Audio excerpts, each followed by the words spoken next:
Hello friends, welcome to meaning in Telugu channel. ఈరోజు word ఏమిటంటే unbiased. దీన్ని తెలుగులో పక్షపాతం లేని, నిష్పక్షపాతం అని అంటాం.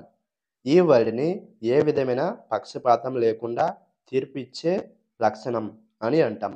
దీనికి సంబంధించిన కొన్ని ఎగ్జాంపుల్ చూద్దాం. వాటితో ఇంకా బాగా అర్థం చేసుకోవచ్చు. ఫర్ ఎగ్జాంపుల్, ఫస్ట్ది, it's important to remain unbiased when making a decision.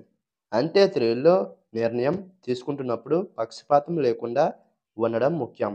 దీని next example and final example, the judge was known for his unbiased judgements. అంటే తెలుగులో న్యాయమూర్తి తన నిష్పక్షపాత తీర్పులకు ప్రసిద్ధి. ఈ వీడియో మీకు నచ్చితే లైక్ చేయండి. మరిన్ని వీడియోల కోసం మా ఛానల్ని సబ్స్క్రైబ్ చేసుకోండి. Thank you friends.